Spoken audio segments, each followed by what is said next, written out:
Oo, uwi na raw ang kuya at ate mo galing UK. Talaga, Nay? Uuwi na sila ate at kuya? Sigurado may pasalubong ako sa kanila. Tumigil ka nga. Di bang tumigil ka sa pag-aaral mo at magtrabaho ka na lang at nang may maibigay ka rin pera sa akin?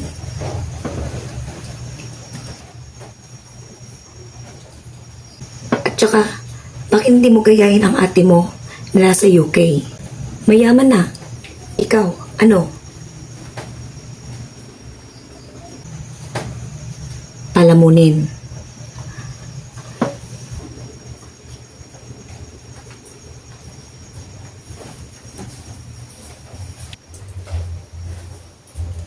Wow! Bubuksan ng package. Sigurado may pasalubong ako kay ate at kuya. Yes. O eto kay Adrian. Tsaka ito naman para kay mama at papa. At ito mamahaling bag para sa akin to, ate. Kay Kate, hindi sa'yo yan. Tsaka, ba't ba andito ka? Ano bang inaantay mo dito?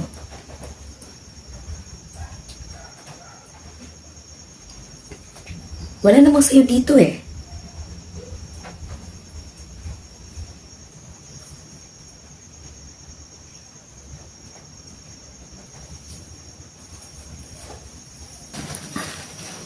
Mom, I'm sorry.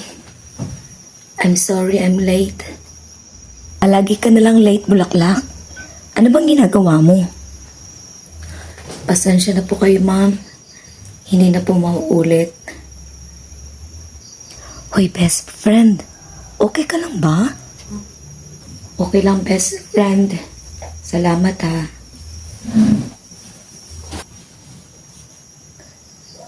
Ma'am, ano pong orderin nyo?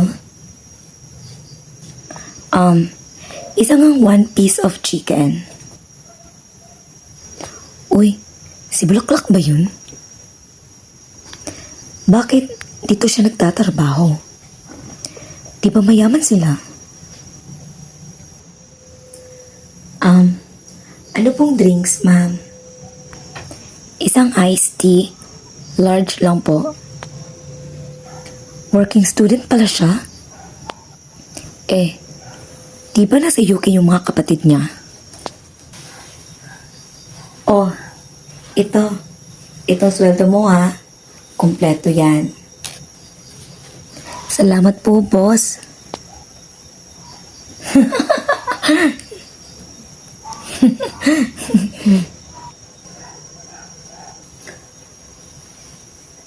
Ate, nakauwi ka na pala?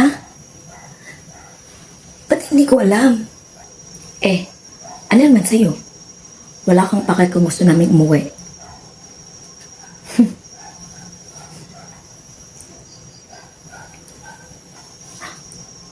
Dito ka pala nagtatrabaho?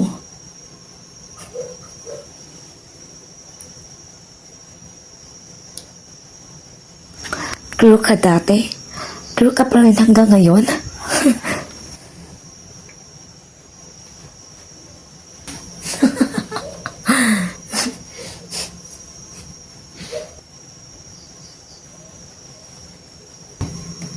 O tsaka, magbabayad na kami.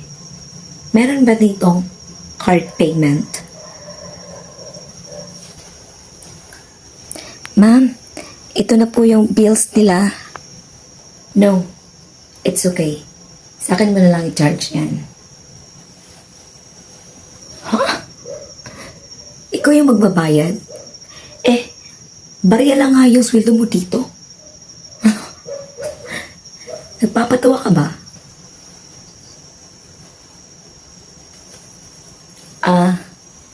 Sige ate. May meeting pa kasi kami. At masaya akong nakauwi na kayo. Mag-iingat kayo ha.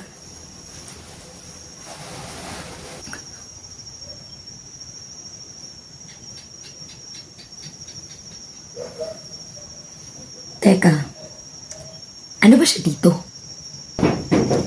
Siya po ang boss namin dito at siya po ang may-ari ng restaurant na ito.